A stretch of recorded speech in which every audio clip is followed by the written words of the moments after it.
Hello, everyone. A warm welcome to Out in the Office. This is Amber Whitmore Alvarez, Chief Talent Officer of Hired, and it's a great pleasure to welcome you to the session with Michelle Raymond. Before we bring Michelle on, allow me to introduce you to her.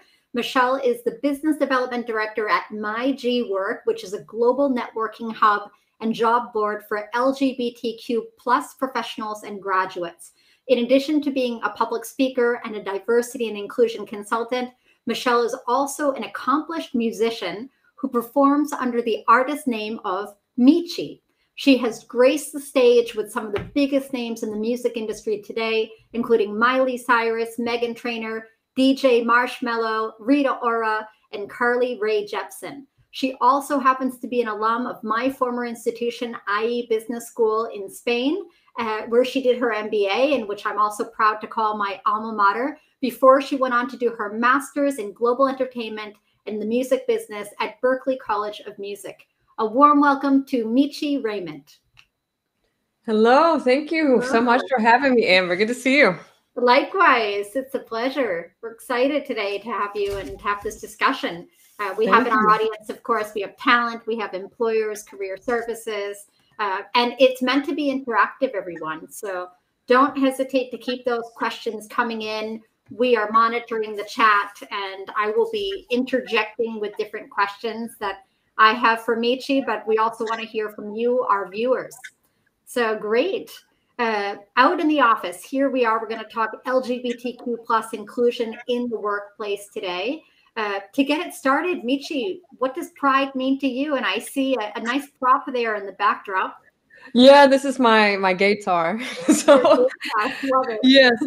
So pride for me, one, is not only a reminder of the progress that the LGBTQ plus community has made over the past 50 years, but also it's a deeply held sense of self. So myself being an openly out lesbian, a member of the community, it's this feeling of comfort, of being happy about who I am, about how I express myself to the world, to my friends, to my family. And so having a sense of pride is just feeling great about being who I am. Excellent. So something that concerns me, and you're very much out and open and comfortable with who you are. Now, according to a Human Rights Campaign Foundation report, it's estimated that 46% of LGBTQ plus workers are actually still closeted in the workplace. So what are some of the ways that our audience can actually show that their colleagues can be their full selves around them in the workplace? It's a great question. And unfortunately, that statistic is true. It's something that has come to be termed the corporate closet. So you even have instances where people are openly out in their social life, but not in the workplace. And so for a lot of people, I think the term ally can be a very scary word. And maybe there's some ambiguity behind what it means to be an ally. So first, I kind of want to start with the beginning of who can be an ally? And that answer is literally anyone. It doesn't have to be specific to the LGBT community. It could be an ally for Black Lives Matter, for workplace pay equality, even for supporting someone's mental health and well-being. Any way that you are showing up to support someone is allyship. And so keeping that in mind, if you want to be an ally to the LGBT community, especially within the workplace, there are some simple things that you can do. So for example, being mindful of someone's preferred pronouns, for one, speaking up when you hear something unacceptable in the workplace. So being instead of a bystander, being an upstander. So active allyship in that sense, treating all people that you interact with dignity and respect. I mean, these sound simple, but sometimes they're more difficult in practice. And so I think the general takeaway could just be an active listener, be open-minded, and try to be understanding of the community and especially willing to talk. Excellent. No, and that sets a nice foundation for allyship. And you briefly touched on pronouns. And so you hear from people these days, like suddenly, what is all this talk about pronouns? So maybe you can just share with our audience how they could perhaps even just as simple as it is to introducing yourself using your pronouns, and how to respect those that have voiced which pronouns they prefer to be referred to as, and using other gender inclusive language. And something I just recently discovered for our viewers on LinkedIn is how easy they have just made it when you go in and you go in to just simply edit your LinkedIn profile, and it allows you, do you want to add your pronouns? So you can select from the drop down, and something I think that we should all start doing is adding our pronouns there to our LinkedIn. But I want to hear from you about what are your thoughts on the use of pronouns, and for people in the community, we might be more used to and accustomed to, but it's not, I mean, and it's more prevalent, I would say, so far in more Anglo-Saxon environments. Let's get our audience comfortable with what does the use of pronouns even mean? We have such a global audience. So. Yeah, I think that's a really great question. And it's one that I've been getting a lot recently, which tells me that there's a lot of interest in understanding the use of pronouns. So I'm so happy to always receive this question, because when it comes to pronouns, if someone communicates to you that they prefer to be called he, him, or she, her, or they, them, essentially what they're asking you to do is just respect their identity. It's that simple.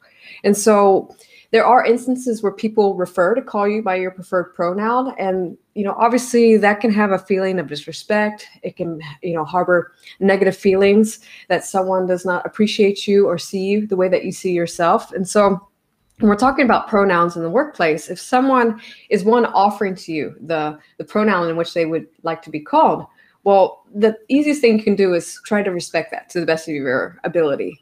And so some tips in case you're unsure of someone's pronouns and you want to be correct or not make a mistake. I always get this question, what if I make a mistake? Well, number one, you can ask. So you can ask someone, what language do you prefer people to use? Okay, so that's an easy one. But the second one, which I think usually is the most handy or less, active, is to actually mirror. So if you notice someone is referring to themselves in a certain way, mirror the terminology that they're using. So if I refer to myself as they, them in sentences, take that as a verbal cue. Right. That should be the pronoun I should be using in response. And so these two tips are on the side of asking, or if you're unsure. But if you are someone who likes to go by a pronoun that maybe you feel like you need to tell the community about it, don't be afraid to do so. So you can say, hi, my name is Michelle, and my pronouns are she, her, and these are the pronouns that I prefer to go by.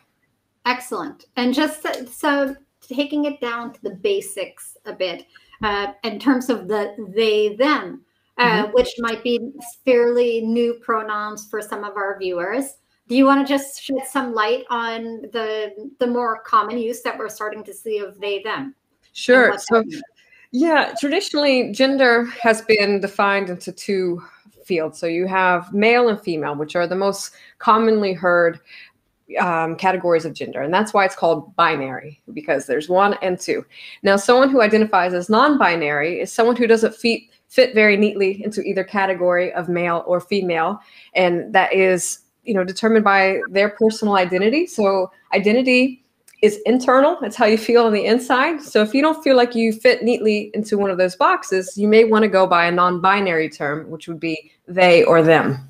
And so when someone is asking to go by they or them, they don't necessarily identify with female. They don't necessarily identify with male. And so these are the pronouns that they wish to go by, because instead of saying sir or miss, if I don't feel like a female or male, I would prefer to go by they or them. Excellent. So more gender fluid, gender diverse. Excellent. So in terms of the job search, and you've been quite open in terms of preferring to put yourself out, being out on the CV, not hiding any language. And I would assume maybe you're referring to being part of the IE Out Club, for example, but just not being closeted on the CV. What can you tell us about the job search, and how can our hired LGBTQ plus community search for diverse and inclusive companies? I think this is a question I struggle with sometimes because we do have some obvious answers, which are indexes that, those of you who are looking for work at an inclusive employer can search, like the HRC index, which is US based. You have the Stonewall index, which is more of a global indice for LGBT inclusion in the workplace. But if you don't necessarily want to go by a ranking system, there's some other tips that I have to offer. And one of them is doing a bit of research. So for example, if you are looking for different companies, most companies these days on their websites have a diversity inclusion page. You can check out which affinity groups that they are advertising on their website. The other thing that you can do, obviously, is go to myGwork.com. We are a niche jobs board for the LGBT business community. So all the companies listed on myGwork have made not only a financial commitment, but an annual commitment to get better in their D&I initiatives, but particularly for the LGBT community. And by being a member of an LGBTQ plus job board, they're actually saying, we want to hire talent from this community. So this is a very active way that a company can be saying, we want someone just like you. Right. Now, in terms of getting some insider information, because this is what I want to also echo, is that there are examples of companies that are doing it right. They have amazing inclusive policies. They're so good to their employees, but they don't necessarily have the tools or the knowledge of how to express that outwardly. So those within the company know it, but maybe a job seeker such as yourself or anyone on the call today would not know that about the company unless you are actually actively working for them. Right. And so the other side is, if there's a company you're interested in, you can do a LinkedIn search, you can do a Google search and say, okay, LGBT ERG group, XYZ company. And if you find someone on LinkedIn that matches that, you can write them a message and say, hey, I'm very interested in applying for a role at XYZ company, but I would love to know a little bit more about your experience working there as an openly out LGBT person. Excellent advice, and asking for advice like that. And what about, you touch on connecting with your community on LinkedIn. What about alumni from alma maters? I mean, we have an audience predominantly from the world's leading business schools. So they belong to different academic programs and institutions. But do you feel that alumni could be a good ally in that sense? Would that be a place to start? Yeah, absolutely. Especially if you've built an amazing network through your education program, you already have something that's tight-knit with this community. So there's already a level of trust and helping and understanding that I find come with alumni communities. And so, for example, in my case, if I were interested in applying for a role at a company and I wasn't too sure about their inclusion policies, but I know someone from my alumni network works there, I would feel comfortable reaching out to them and asking the questions, because I feel that they would be more authentic and truthful to me than they would to maybe somebody on the outside of that alumni bubble. Exactly. Now, before I ask more questions, I want to take a question here from the audience, and it refers to the gender inclusive language we were talking about. And our viewer says, we used to call sir and madam, but I'm worried whether it hurts in terms of salutation. What are your thoughts on sir and madam? Sir and madam, I think, is something that has been used traditionally. I don't think there's anything wrong with using formal language such as this, but be mindful that sir and madam is understanding that there are two genders rather than, the idea that there might be more or some that people don't fit neatly into. So you have the risk of excluding someone who doesn't identify as sir or madam when you use terminology like that in a greeting. Great. Thank you. That's a great question. So just very personally, and from the contacts that you've had in your network, and I know that you work predominantly with employers, but tell us about some of the challenges that LGBTQ plus job seekers are facing in this process. Yes, this unfortunately is a reality for many LGBTQ plus job seekers. So I'm not going to sugarcoat it. I would like to tell you truthfully what the situation is. And one, openly out LGBT people are 40% less likely to be interviewed. So a study published by Andreas Tilsk in the US found that at the initial point of contact, so we're talking about CVs, for example, or application online, employers were more readily more readily open to disqualify gay applicants than heterosexual applicants that had similar qualifications. So already you're starting at a disadvantage by openly projecting yourself as an LGBT person. And that could be saying you're a member of an LGBT student club. It could be using other references to allude that you are maybe from the LGBT community. And so the other surprising thing about this study was that gay applicants, so I'm talking about gay males, had lower callback rates for this study when the employer described the ideal candidate as someone who was assertive or aggressive or decisive. So this is where this unconscious bias sometimes kick in for recruiters or talent acquisition specialists, that assuming someone from, a gay male would not have these attributes or qualities. And so that is the first thing. The second thing is that if you are lucky enough to get a job interview, even though you are disadvantaged in the first place, and you sit down and you talk salary negotiation, well, openly out gay people have statistically been found to earn 10 to 32% less than their heterosexual colleagues with similar qualifications. So now you've beat the odds of getting the job interview. You've beat the odds of getting the job, but now you're going to earn less, which is another thing that's going to weigh against you. And then the last thing is firing. So I don't know if you know this, but still in over 100 countries around the world, employees can still be legally fired for being LGBT. That's incredible.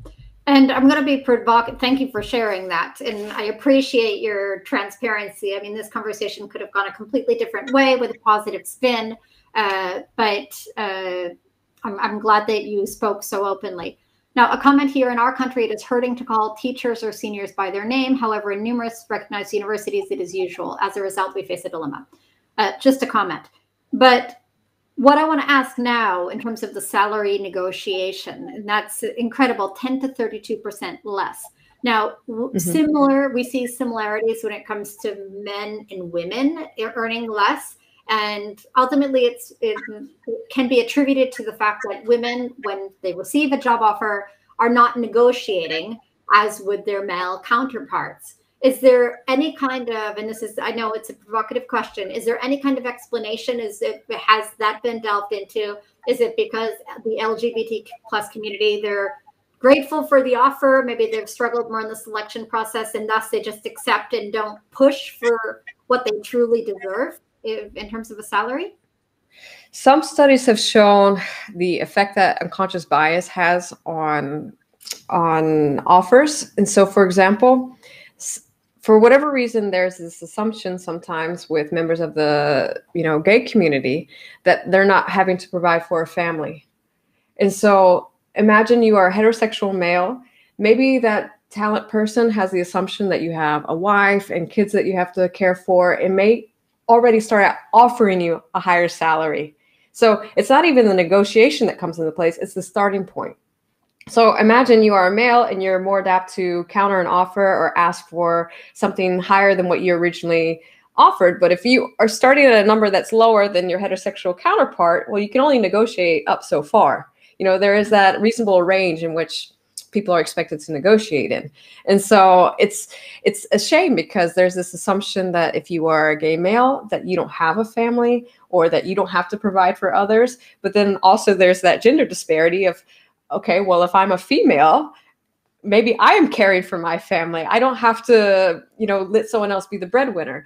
And so there's all of these biases that come into play when it comes to gender, but also within the community, and assuming that, maybe this single guy or this young gay guy doesn't have to think about college tuition for their children, or all these other things that somehow go into the minds of the person who's making the offer. Right.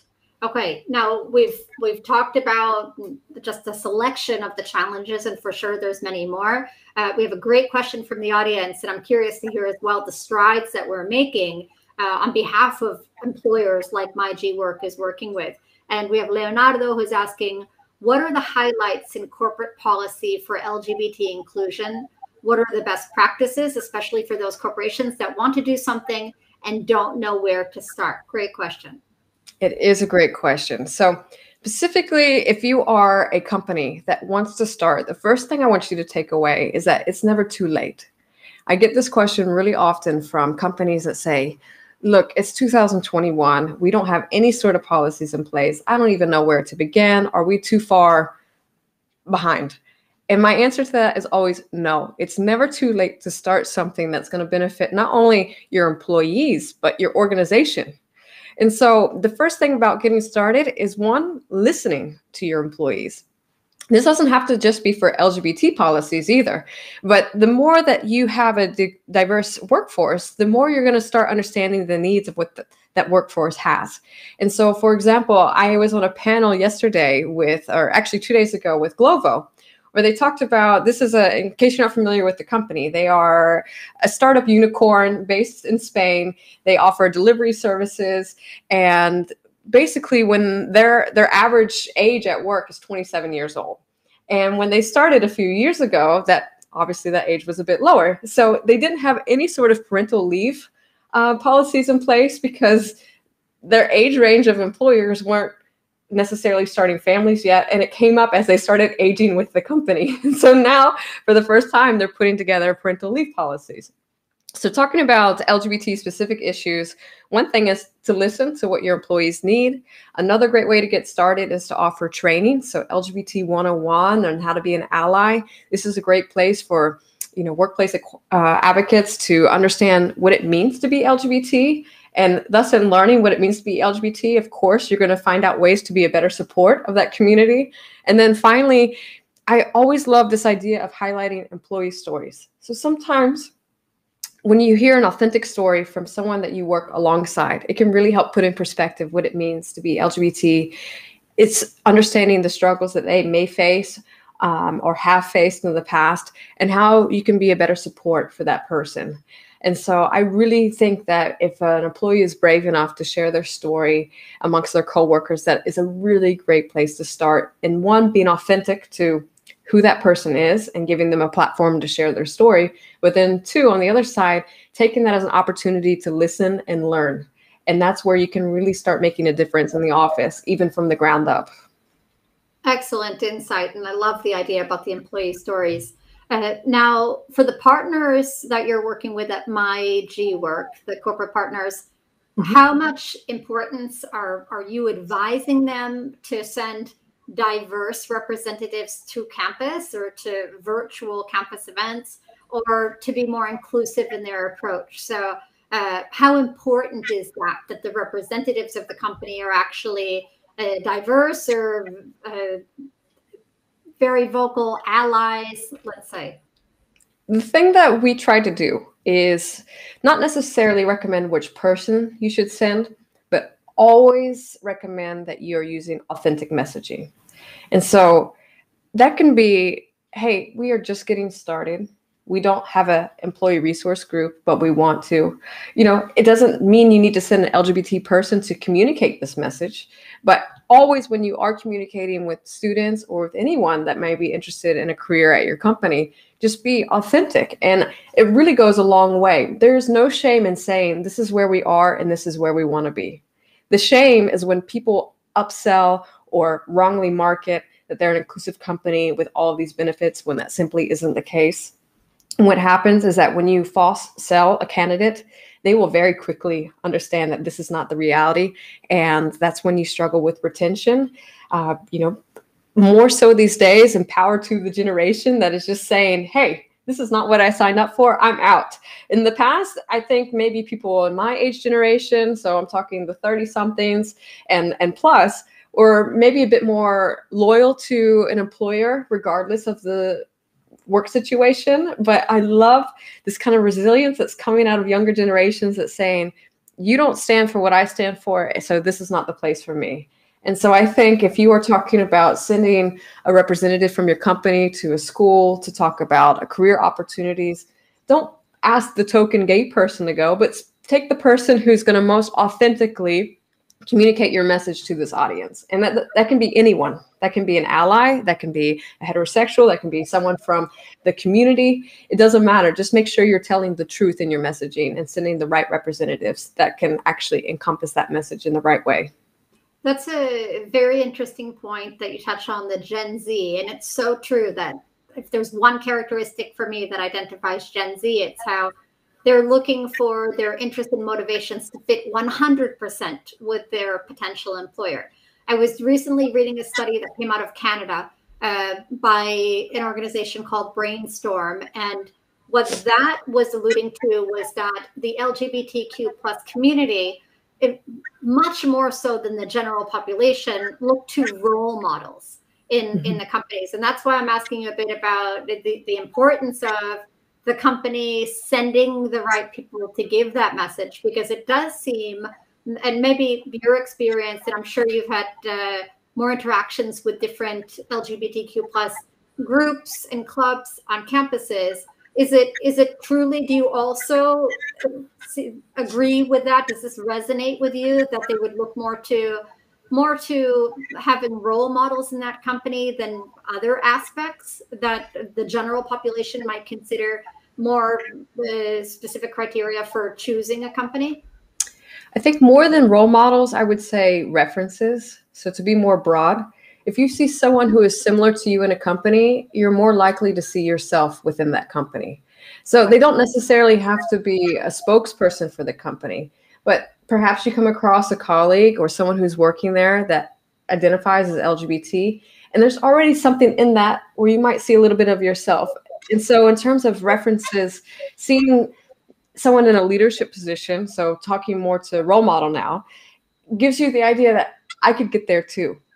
So I think that's why role models do stick out in some way, because it's being able to see yourself in that same position. Right. It's being able to see yourself recognized and thriving in a company.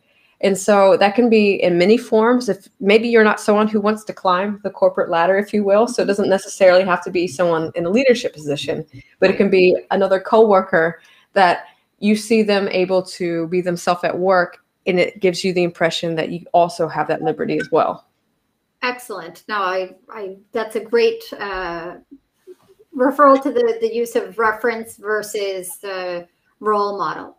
Now, I want to take another question from the audience, and it is how to avoid, because now, of course, we're in Pride Month, how to avoid gay washing, especially during Pride Month. This all ties back into the idea of authenticity. So I've heard terms gay washing, pink washing, pride washing.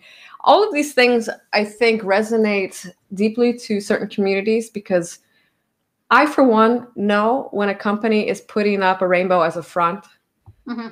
Okay, so if you're being inauthentic in your messaging, that's something that this community is probably not going to stand for, especially speaking to the Gen Z. We want to see ourselves 100% represented in a company. But on the other side, there's a part of me that loves seeing companies change their logos to rainbow. I feel heard. I feel like the sense of, wow, I love walking down the streets in Madrid and seeing pride rainbow flags flying from almost every balcony during Pride Month. So I think there's a fine line talking about gay washing. There's a celebration of the LGBT community. And one ways that are very easy for companies to do that is by changing their logo and using the rainbow to represent that. But on the other side is that if you are doing it in an inauthentic manner, or you really don't support the community, maybe you're actually donating money to anti-gay groups, but you want to jump on a marketing trend, well, that's never going to fly with this community. So if there's companies doing that, which there are, it's going to be noticed. And actually, this community is very good about stepping away and being loyal to the brands that actually do stand for what LGBT is. Authenticity. Great. No, excellent question. Now, in terms of the educators, because we also have educators, career services in our audience, faculty, what are your thoughts on our schools in our network offering tailored educational programming for the LGBTQ plus community, or access to clubs, groups, and community support? I'm an advocate of both, because I've personally benefited from a very supportive school that, you're an alumna with me, IE Business School. I remember when I first started my MBA with the program, I was really looking to connect with an LGBT community. I was coming from a difficult breakup. I was feeling very alone. I wanted to meet others that I identified with. So again, looking for that reference. And I did find an LGBT club, but they weren't necessarily very active. I think the average turnout rate for an event was around 8 or 9 people, when I knew for a fact there were at least 5 people in my own class that identified as LGBT. So I went to the school and I said, look, I would really like to take ownership of this club. How can I maybe run for a position? How can I get more involved? And they gave me all the tools and references I needed to run for a leadership position. I ended up becoming president of the club. But then my next step was, okay, beyond, building the community itself, I really need the support from the education system. I need support from the higher ups. I need support from multiple departments to do what I really want to do for this campus, which is, provide not only a student group, but a whole community group that would include professors and other members of faculty and staff. And so I went to the president of IE, Santiago Dominguez, and I said, I have this vision for the LGBT club. I would like to have this conference done this way. I would like to have these type of recruiting events on campus. How can you support me? And he basically said, I think this is amazing, and you have my full support for any initiative that you want to try. If you need anything, come to me and I will be there and let you know who you need to contact or how I can get you the things that you need. And with this type of support from the campus, the club exploded from 8 active members to over 300 active members, largely in part by a huge ally community. So we really tried to run programming that said, you don't have to be a member of the LGBT community to support the LGBT community, so come be an ally.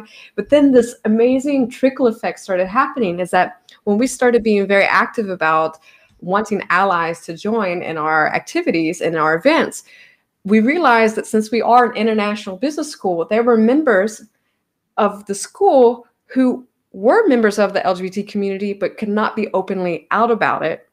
And one way to make them feel safe and included and still be able to come to these events is if we had a huge representation of an ally group. So when they were questioned by family, or maybe something showed up on social media, they could say, oh no, this LGBT club is about 50% allies, and I'm an ally, and I went to their event to support them. And so it ended up making this safe haven. Professors started coming to the events. We had Campus Life that was fully supportive and donating money to help us put on big conferences like the LGBT at Work conference that's coming up in just about a week or two. And so for this, not only did it impact me and give me a starting point for my own D&I career, so 1, making career opportunities out of student initiatives, but 2, it started letting other businesses, local businesses, know that they can come to our campus and talk about LGBT inclusion in the workplace, because we were so open and receptive and vocal about it. And so this, what it did, was ended up having different companies like McKinsey, like Amadeus, like IBM actively recruiting from the LGBT business club at IE to say, hey, we want a diverse talent pipeline. Would you be interested in applying for a role with us? So the ripple effects of supporting initiatives like this are endless.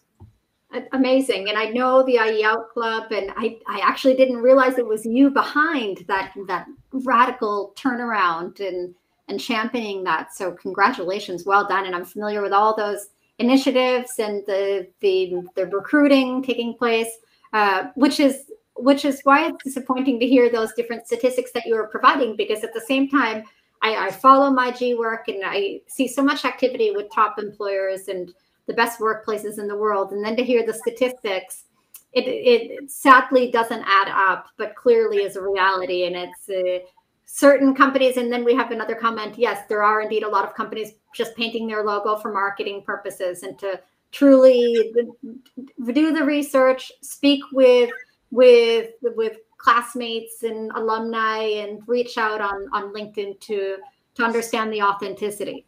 So in terms of the tailored educational programming, what do you see in terms of tailored educational programs? So you talked a lot about the different community initiatives and the recruiting and the clubs.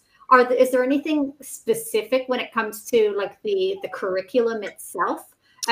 Any courses that you recommend that our school should be redesigning programs to incorporate a subject in it?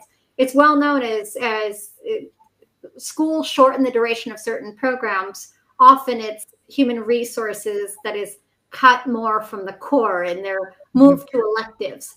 So the topic of diversity and inclusion as a subject or as a course, where are you seeing that? And what is the trend that you're seeing in schools? Are we seeing more of it? Is it getting cut? I'm seeing, as you mentioned, the traditional HR courses being cut from curriculums, especially as universities and higher education systems have this immense pressure to shorten. Okay, so you're condensing an already overloaded curriculum to an even smaller package. But where I'm finding is that D&I is popping up in different areas. So in electives, we're talking about behavioral fitness classes, even ethics classes. So talking about diversity and inclusion in terms of general ethics or business ethics or how to respect differing people in the workplace. But then you also have institutions that are even taking it one step further to make designed curriculum behind LGBT topics. Stanford, for example, they have an LGBT leadership master's program, certificate program that is specifically for LGBT. You have also London Business School that has instituted this recently, LGBT program. So these are actual certificate programs to how to be an inclusive LGBTQ+ leader in the workplace. Excellent. Now you talked about some fantastic resources when it comes to the job search. And this is leading me, this conversation, to choosing schools. I'm frequently contacted by my students, perhaps sometimes undergraduates that are looking for a postgraduate program and asking for references of certain schools, or even high schoolers looking to do their undergraduate degree in a specific school. When it comes to the LGBTQ+ community looking for that next academic institution, is there a recommended resource or a ranking or an index of some sort that you would recommend when it comes to diversity and inclusion on campuses? Yes, there's a great reference, RAMBA, which stands for Reaching Out MBA. Now, they are an international organization, but are primarily focused in the US. But basically, they are an organization of different LGBT clubs at various campuses in different schools around the world who are basically making a community and letting you know what type of activities are taking place at their institution. So that's a really great resource to start. And they even offer scholarships for certain LGBT students.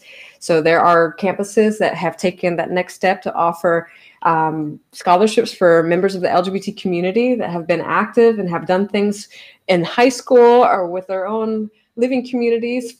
Mm-hmm. And so this is a really great resource to start for not only finding out which campuses are inclusive and have active clubs, but also ones that are willing to financially support you to attend their school.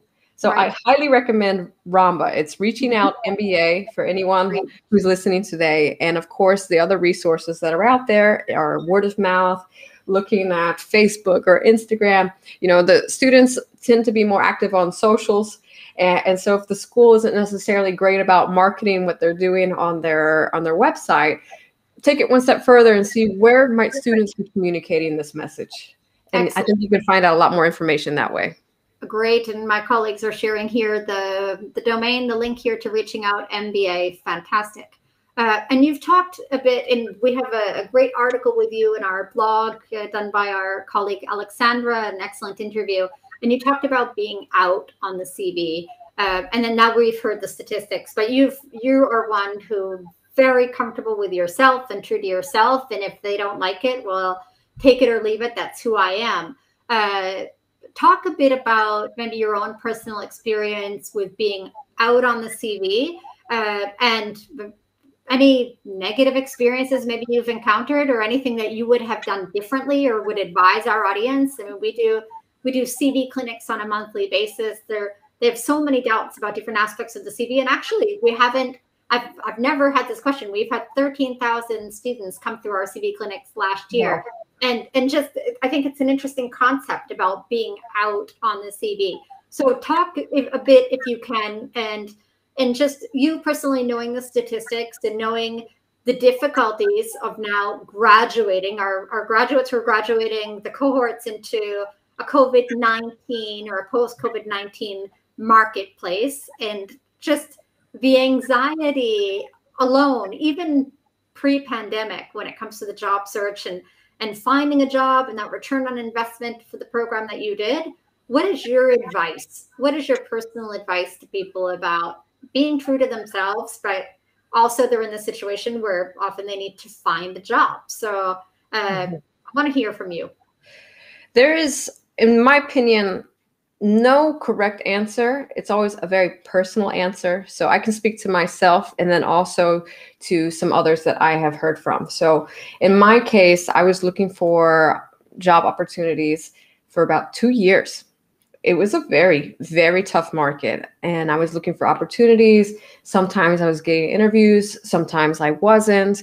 And when I take a look at my qualifications and the jobs that I was applying for, it was very hard for me to understand why I wouldn't even be asked for an interview.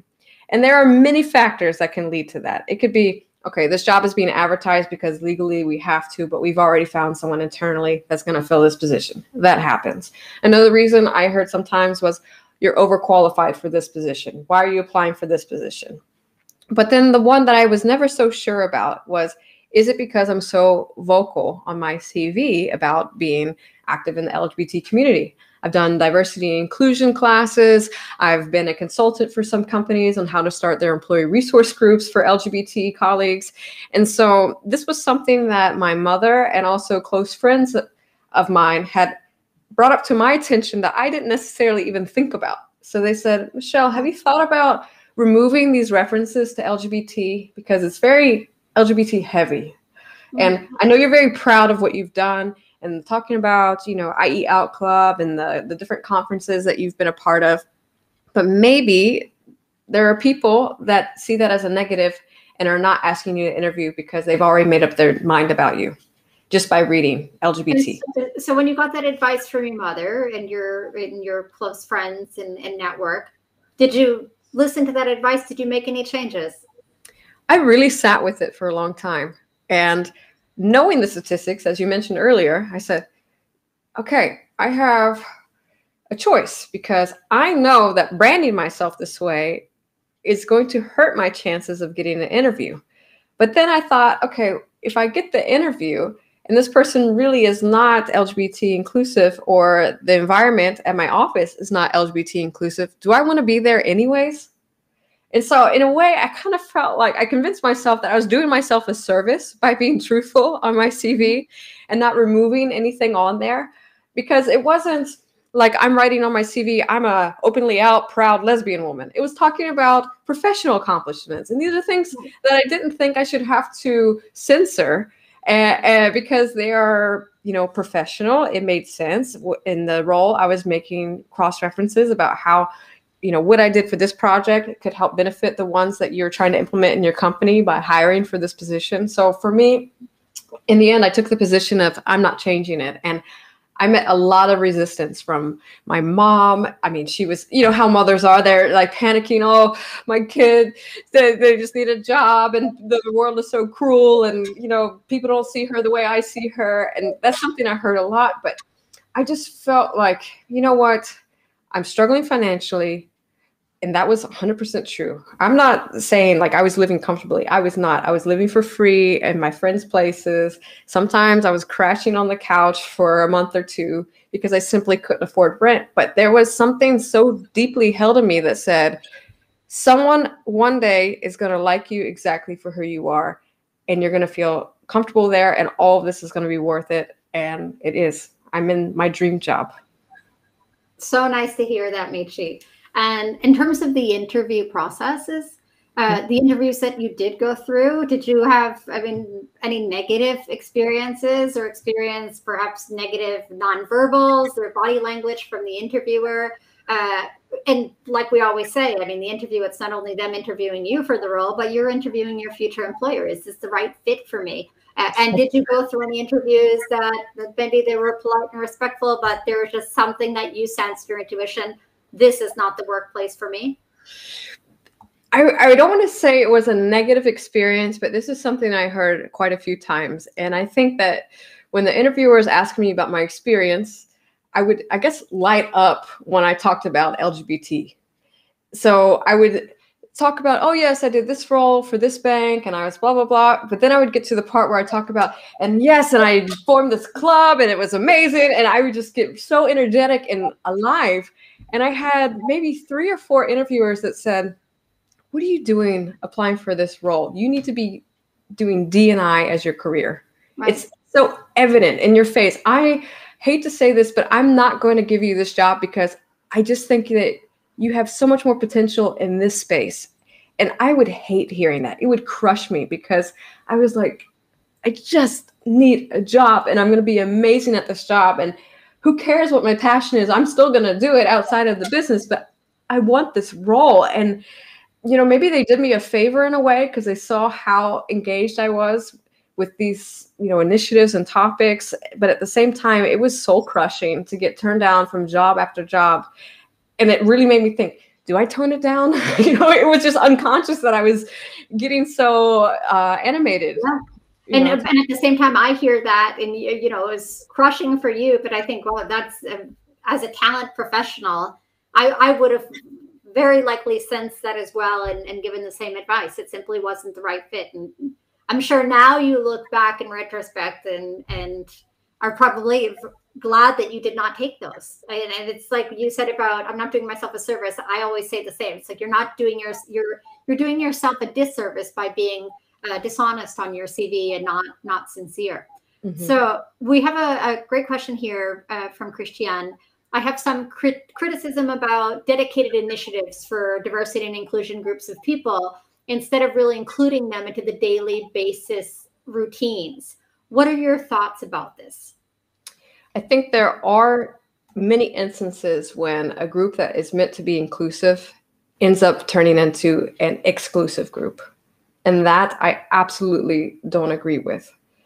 And so I think that there is always this fine line that is very hard to manage.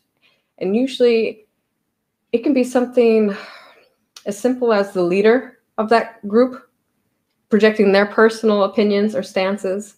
I'm going to be very transparent and admit something that is hard for me to admit on this call. But when I was first getting involved with IE Out Club, I was totally against the idea of allies. Totally. I am ashamed to say that now, but I'm being truthful. And I said, no, this is a community for the LGBT people. Heterosexual people have every community they can be a part of. This is something I want to be just for us. And being in the leadership position, because I was president of that club, I had to get the approval from me in order to start ally initiatives. And I was strictly against it. And it took a friend of mine, Matt, who came to me not only once, but twice, but 3, but 4 times to explain to me how starting an allies program would actually make the group better and more inclusive and how it could have a ripple effect. And so in doing so, he started to change my mind, and we started to do little baby steps one at a time to be more inclusive of allies. And once we started doing that, I realized what a shame it would have been had he not kept after me and convinced me that we should do this. And now I'm the biggest ally advocate you could ever think of. But I think what happens is sometimes people feel very close to a community, very close to a label, very close to a language is how someone identifies himself or relates to others. And sometimes when you identify so strongly with something, you forget that there's people outside of that could be hurt or feel excluded in the process. And so to the question or the comment that was made, I agree with you. There are sometimes it's done incorrectly. And when you see that happen in the workplace, you have an opportunity to approach the leadership and say, hey, are allies welcome to join this group? If it's not allies, you know, whatever term you want to say, hey, I know it's a women in business club, but are men allowed? You know, you can ask. And if they say, no, it's just for women, then you can say, okay, because I support women in the workplace. And so please let me know how I can show up and support.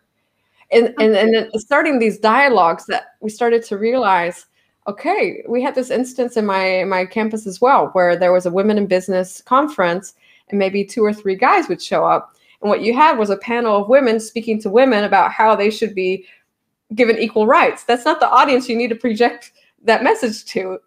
And so, I mean, what you had was everyone being like, yeah, yeah. But then what changes actually come from that? And Right. so there's this, I guess, phrase like preaching to the audience. But the idea is if you want to affect change, if you want people to be accepting of you, then you have to invite others. And instead of calling people out, you should be calling people in. Good for Matt for being so persistent and changing little by little. Like we say, it's the baby steps. And you touch on the ally and the allyship. And there could be members of the audience today that are thinking, well, how can I call out an employee or even our leadership when I'm not hearing gender inclusive language or certain talk in the workplace? What are some of we talked about how employers can get started on being more inclusive in the workplace. How about just someone who maybe is middle management or just starting out in their careers and they see things, or how do you suggest like where to start for someone who might be straight or cisgender but wants to be more of an ally and wants their workplace to be more diverse and inclusive? I think it all starts with open dialogue. I know from personal experience how easy it is to be offended by something or hearing the wrong comment. And the first reaction is maybe to be defensive or call somebody out or, to just take a very aggressive approach.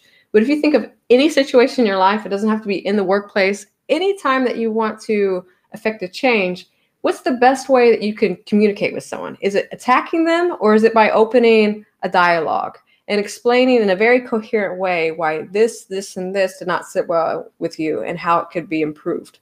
And so one, I think the manner in which you go about the conversation is deeply important because it's just human nature. If you perceive someone's attacking you, the first thing you do is put your wall up. You protect yourself.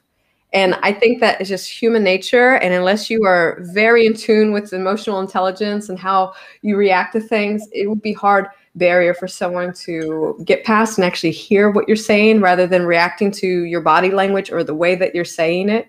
So the first step is communicate in a respectful and professional manner, always.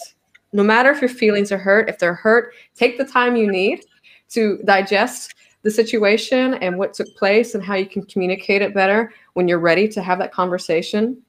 2 is just like Matt, he heard no 3 times before he got a yes. So if you come to a leadership person or anyone in your company that's a decision maker and they tell you no the first time, try to get into their head a little bit and understand why did they say no and what is going to make them see it the way I see it. And so the first time Matt approached me, he said, we need allies. And I said, no. The second time he came to me, he said, hey, did you know if we invite allies, then we won't be filling this venue 50% capacity. It'll be 100% capacity, and it'll seem a lot more fun. I said, no, I don't care how many people are here. The third time he said, okay, if we invite allies, did you know that those who can't be out because of religious or, any sort of exterior reason will have a place where they can secretly be here? And that is what changed my mind. So he told me the same thing 3 times, allies, allies, allies, but it was the third message that resonated with me and affected the change. Yeah. And so if you are hit with a no from someone at your company or anyone that you want to affect change with, step into their shoes and see, okay, how can I communicate to this in the way that they will understand and understand why this would be a benefit to do it this way instead of the way it's been done. Very good. Now, you've given us so many messages today, so many learnings. As we finalize, we're getting to the end of the hour. What is that one thing you hope that our audience will have learned from you today? I think the most important thing, one, is to listen, to treat people with kindness.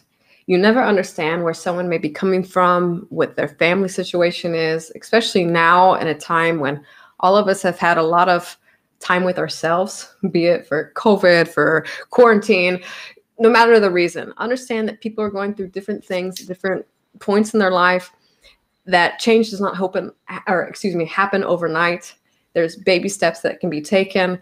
And I think probably the biggest message I want you to take away is that I hear this all the time. I wish somebody would do this. I wish somebody would do this. Okay, but somebody should be doing this. Well, that somebody is you. You can do it. You have all the strength and power in the world to effect a change. It doesn't have to move a mountain. You can take a baby step. And being the first person to do it is going to let others know that they can do it too. Excellent. Now, we haven't talked hardly anything about your music career today. What are some of the connections between being an accomplished musician and being such a strong and powerful LGBTQ advocate? I think I can thank my music career from being LGBT. I know that sounds crazy, but I was actually outed in, I think, the most spectacular way ever, which was I competed in a Battle of the Bands contest, not knowing it was an LGBT contest. I just thought it was a Battle of the Bands. I was not out. I was completely closeted, secret. I had maybe 2 people in my life that knew I was dating another woman. And I won the contest, and I didn't even know what I won. And so I went up and I said, okay, I'm so happy I won. What's my prize? And they said, you're the headlining performer at the LGBT festival for the state of Virginia. Congratulations. And I said, I'm the what? It was on radio announcements, magazines. I mean, I was outed, and I had in a big way. Yeah, saying, are you gay? Michelle, are you lesbian? Michelle, are you? And I was like, no, I'm an ally. And I just had this panic, you know, that my first instinct was, no, it was an accident. I didn't mean to, because I literally did not mean to compete in this competition. It was purely by chance. But then I had this decision, okay, I can own it and say, yes, I am, or I can keep hiding. And I decided, you know what, I'm going to own it. I came out. I decided to write my first authentic song, which was about another woman, instead of making up a fantasy about a boyfriend I broke up with that never existed. And that first authentic song that I wrote was actually the one that gave me my break in my music career. It was picked up for a movie soundtrack, featured as the title track, and that's what started the whole journey. Incredible. See, when you're true to yourself and authentic, people and genuine, and people pick up on that. Yeah, absolutely. Like in that interview. So my final question, let's fast forward 10 years. We're in 2031. Will our conversation here today be irrelevant? Do you think that we'll be looking at workplaces in a dream world that are just so diverse and inclusive that just this topic today about inclusion in the workplace is no longer relevant? How quickly do you think things will improve? I think LGBT inclusion in the workplace will never be an irrelevant topic, but I do hope that we have made so many strides to get to a better place for all. So if we're talking 1969 Stonewall riots, this conversation would not have happened 51 years ago. And so I want to be in the place 10 or 20 or even 30 years from now, where what we're talking about is something entirely different than the topics that we discussed today. I hope that interviewers are not discriminating against LGBT people for, writing that on their CV. I hope that equal pay is translated no matter if you are female, male, non-binary, or member of the community. And I hope that 20 or 30 years from now, there won't be more than 100 countries that can legally fire you for being gay or LGBT. And so I think that this topic will always be something that's relevant. I think, diversity and inclusion is something that can always be bettered in any situation, not just the workplace. But at the same time, I really do hope that we have made strides in some of the battles that we're facing in today's world. Excellent, Michi. Well, as a parent to an LGBTQ plus child, I sincerely thank you. It's not every day that you can speak with someone so openly, and just the advice and the learnings you have shared here with us today are incredible and game-changing. And for sure, it's resonated with many people here in the audience. And so I can't thank you more for your time and your dedication to the hired community, and great feedback here. And I want to share, we've shared here in the chat the link to our blog. So please, I encourage our viewers to read more about Michi's story, her insights on the challenges and the inclusive job market on our blog. And of course, look up Michi Raymond. She's such a talented musician. Another facet of your very connected life, right? But follow you in your career. So Michi, thank you once again. And we look forward to collaborations and with myGwork, you're doing excellent things in that space and making very important strides for the employers and the talent in our community. So I thank you very much for joining. This is Amber Whitmore-Alvarez, Chief Talent Officer at Hired. It's been a great pleasure to moderate this session today. Thank you.